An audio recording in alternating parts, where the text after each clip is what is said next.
Incredible. So yeah, she ended up stating this: Marina Mabrey's technical from last night's Fever Sun game has been upgraded to a flagrant 2. Oh man, the league told ESPN a flagrant 2 comes from a standard fine. Additionally, Sophie Cunningham was fined separately for her hard foul with 46 seconds to play. No players will be suspended. So that's the end result of everything. I think she came down here and said something as well. Recent developments have emerged regarding controversial officiating decisions from the Fever vs. Sun basketball matchup, with significant post-game adjustments made by league officials. Reporter Alexa, recognized for her extensive credentials covering the Chicago Sky organization before her recent retirement, provided credible updates on the situation. Her reporting background has established her as a trusted source within basketball journalism circles. Marina Mabrey doing a one of these at Aaliyah Boston, trying to give her some kind of a swinging elbow situation, and I'm like, from the same game. And that's after Mabrey did, of course, the Kennedy Carter move on Caitlin Clark. And I got to tell you, a lot of people have really come out. People are being vocal about the Indiana Fever players that were on the court at the time. According to ESPN reports, Marina Mabrey's technical violation from the contest has received an upgrade to flagrant 2 status. League regulations dictate that flagrant 2 infractions carry automatic monetary penalties. Separately, Sophie Cunningham received individual financial punishment for her aggressive contact with 46 seconds remaining in regulation. Despite these penalties, no player suspensions were issued. Notably, neither coaching staff received disciplinary action for their post-contest statements criticizing the officiating crew's performance during the game. And to this point, neither coach has been fined for their post-game criticism over the officiating. So, yeah, they got it right at the end of the day, but why not get it right away? That is what most of us are talking about, man. There's no way y'all coming after the game and then now you're saying, oh, it should have been a flagrant 2. Oh, we should have. Look, you're catching the smoke and now you want to change it. You need to do it. The timing of these adjustments raises concerns about officiating consistency. Critics argue that proper calls should occur during live action rather than through retroactive league review. The delay in implementing correct rulings creates confusion and undermines confidence in real-time officiating capabilities. Regarding Cunningham's flagrant designation, debate continues about whether the contact constituted intentional aggression or simply competitive play. Basketball frequently features physical holds and restraints, particularly when players attempt to maintain possession or prevent scoring opportunities. I'm wondering how come nobody got after Marino on that? And it is a good question. You know, I thought it might be something that a Natasha Howard or somebody like that would address, and it wasn't addressed. The only person we know towards the end of the game that finally stepped up and made it clear, I'm the enforcer on this team. She was not on the court, by the way. When the incident happened, when the first incident happened with the eye gouge and the The incident appeared to involve J.C. Sheldon initiating shoulder contact, which may have caused Cunningham's defensive reaction around the neck area. Subsequent embellishment might have influenced the severity of the apparent contact, though no evidence suggests deliberate harm was intended. Ashley Gloss, one of the game officials, provided detailed explanations to reporter Chloe Peterson regarding the decision-making process behind various calls during the contest. During the game, all right? During the game, go ahead and call it the way it is, man. Stop with the nonsense, okay? But anyway, they got it right at the end of the day. Now, the flagrant with Sophie, I'm still questioning that. I'm still questioning because it looked like a take foul, fam. And don't tell me y'all never seen somebody grab LeBron James, like hold him like both of his arms, try to hold him down. He fights through it, still makes the bucket. Don't tell. When asked about Sheldon's foul upgrade to flagrant 1 status, Gloss explained that officials determined the contact was unnecessary. The strike to Caitlin Clark's facial area involved both preparatory motion and significant impact, creating potential injury risk that warranted the elevated penalty classification. Based on these criteria, many observers suggest the infraction merited flagrant 2 designation rather than the lighter penalty initially assessed. Regarding Mabrey's technical foul versus potential ejection, Gloss stated that the contact didn't reach ejection-worthy levels and failed to meet flagrant 2 requirements during game time evaluation. Slam against Caitlin Clark. Sophie Cunningham was not on the court. And it's not for a lack of wanting to be on the court, because we got yet more new footage, and it is of Sophie Cunningham trying to get to Caitlin Clark on the court. All right, we all know now the foul has been since upgraded to a flagrant 2. This assessment directly contradicts the league's subsequent upgrade to flagrant 2 status, highlighting discrepancies between on-court officiating judgment and post-game league review standards. Such contradictions suggest officials require additional training or support systems to ensure accurate real-time evaluations. The extensive review period before reaching initial decisions also drew criticism, as lengthy delays disrupt game flow and create uncertainty for players, coaches, and spectators. Perhaps most contentious was Clark's technical foul assessment. According to Gloss, Clark displayed unsportsmanlike behavior towards Sheldon following the initial foul contact. I mean, y'all never seen that. Now, JC Sheldon, she ended up throwing her shoulder into Sophie, so that knocks her back, and I feel like that's what made her hands come up to her neck. And then, of course, she's doing the extra animations, so it makes her fall. I feel like her fall was all on her. It didn't look like Sophie slammed her down, grabbed her, and threw her. It didn't look like any of that went down. So that's just my opinion about it. And then she was getting attacked. Like, she was just standing there.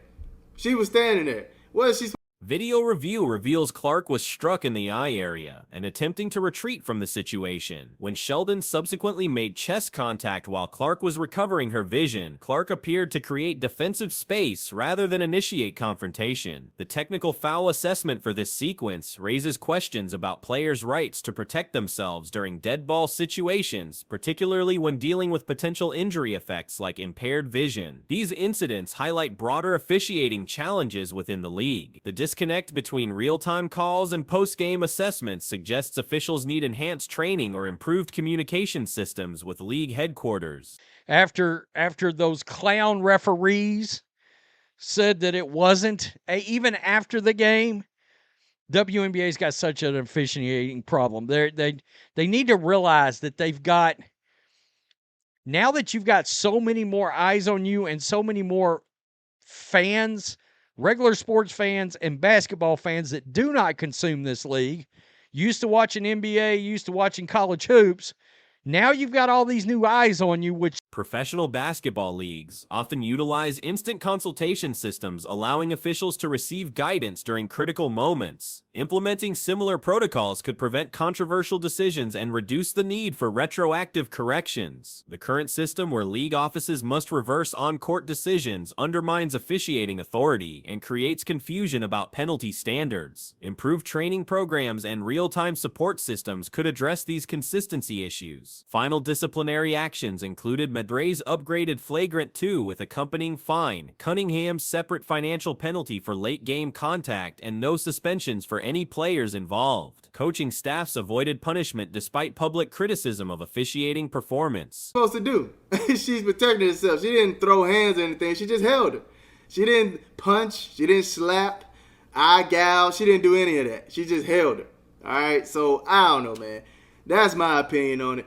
But, yeah, this is what I found interesting, though, man. This is a transcript talking about what was said between Ashley Gloss and this reporter right here, Chloe Peterson, basically asking about what happened, why did you call this a foul, why did you... These adjustments, while eventually reaching appropriate conclusions, occurred too late to address the immediate competitive impact of incorrect initial calls. The situation demonstrates the need for enhanced officiating standards and improved decision-making protocols during live game action. Recent developments have emerged from the controversial Indiana Fever versus Connecticut Sun matchup, revealing additional details about the incidents involving Caitlin Clark. New evidence shows another eye contact incident occurred during the game, with JC Sheldon making contact with Clark's eye area. Photographs captured Sheldon appearing to smile following the incident rather than checking on Clark's well-being.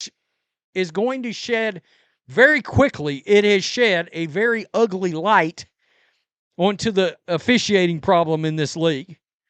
All right, somebody said earlier, I saw, well, it's an issue, they're not paying enough money. I don't want to hear none of that. If you're going to have a professional basketball league, you need actual competent referees. And that's a loss you're going to have to take in the time being by bringing some in. Not only that, but they took 30. This behavior pattern among league players raises questions about the competitive atmosphere within the WNBA. Regardless of any potential verbal exchanges during gameplay, physical contact targeting sensitive areas crosses professional boundaries. Such actions cannot be justified under normal competitive circumstances. Additional footage from the same contest reveals Marina Mabrey attempting an elbow motion toward Aaliyah Boston, occurring after Mabrey had already executed a Kennedy Carter-style move against Clark. Many observers have criticized the Fever teammates present during these incidents for their lack of protective response toward Clark. You call this a flagrant, this a flagrant. So we're getting the actual perspective of Ashley Gloss, one of the officials that was reffing the game last night. And let's see what she just said, right? I want y'all to peek this. So the reporter asked, why was J.C. Sheldon's foul upgraded to a flagrant 1?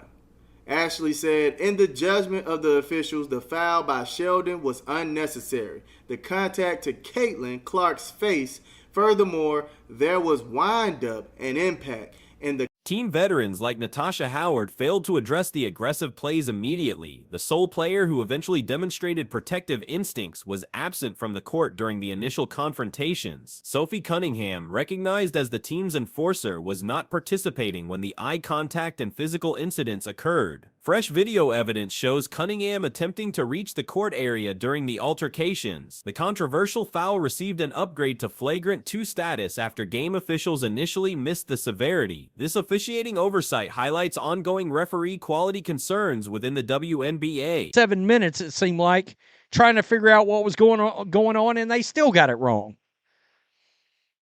It's ridiculous. It really is. So, this video is of Sophie Cunningham being held back by Coach Austin Kelly when this entire situation was going down. Let's watch it. Okay. You see this? League officiating problems have become more apparent with increased viewership from traditional NBA and college basketball audiences. These new spectators, accustomed to higher officiating standards, are exposing the league's referee inadequacies. Professional basketball leagues require competent officiating regardless of budget constraints. The review process consumed excessive time, yet still produced incorrect initial rulings. This reflects poorly on league operations and professional standards. Video analysis reveals Cunningham rushing toward the court before being physically restrained by Coach Austin Kelly. The footage shows her determination to intervene while officials deliberated the incidents. Contact to the face carries a potential for injury. Now, in my opinion, that sounds like a flagrant 2, man. That sounds like a flagrant 2. Get her out of there, man. So the next question, right? What went into deciding Marina Mabrey should get a technical instead of something more severe, like an ejection? Let's see what Ashley says, right? The contact made by Mabrey did not rise to the level of an ejection. Additionally, it did. Kelly maintained physical control over Cunningham throughout the review period, preventing her court entry until players had separated and moved away from the confrontation area. Only after the situation de-escalated did the coach release his restraint. Cunningham can be observed pointing toward specific individuals during the incident, though the exact target remains unclear. Her martial arts background includes black belt certification since childhood, making her formidable in confrontational situations. Right here, let me just stop that. Sophie comes running. She's about to storm the court. She is trying to storm the court. Right there. And right up here is where you're looking. All right. She tries to storm the court. Look at Coach Kelly. Reach out. Grab her right there. She's coming. She's coming. What the hell are you doing, Natasha Howard? A bunch of damn nothing. I don't. The enforcer role discussion extends to roster considerations involving Ari McDonald, who was recently waived. McDonald's 10-day contract window approaches, raising questions about potential roster moves. Some observers suggest releasing underperforming players like Bree Turner to accommodate McDonald's return. McDonald previously provided energy and offensive production when Clark was off the court, particularly evident during the Connecticut game. Her absence has been noted during periods when team energy declined without Clark's presence. Did not meet the criteria for a flagrant foul penalty too. Oh man. Oh man. Is this what you just said? And then you have the WNBA coming out with this statement saying, yeah, it was a flagrant two. So this just clearly shows me the referees need some schooling, man. Okay?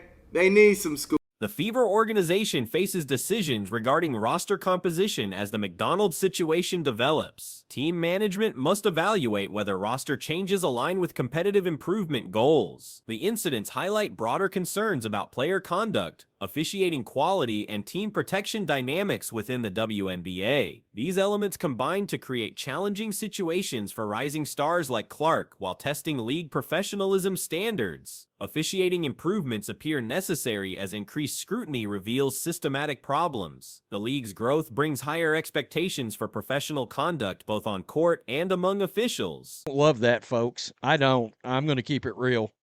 I don't like it at all. Boy, you could bet Charles Oakley, Bill Cartwright, somebody like that would have been all over Mabry if Joe Dumars, Rick Mahorn, Bill Laimbeer did that to Michael Jordan. Somebody's answering the bell. You get me? So right here, Player safety and sportsmanship remain paramount concerns as the league navigates increased attention and viewership. Proper enforcement of rules and protective teammate behavior contribute to overall league credibility. The Cunningham restraint footage demonstrates how coaching staff must sometimes intervene to prevent escalated confrontations. Such situations test team unity and protective instincts among teammates. Future roster decisions will likely reflect these incidents' impact on team chemistry and competitive strategy. The McDonald's situation represents broader questions about player evaluation and team composition during challenging periods.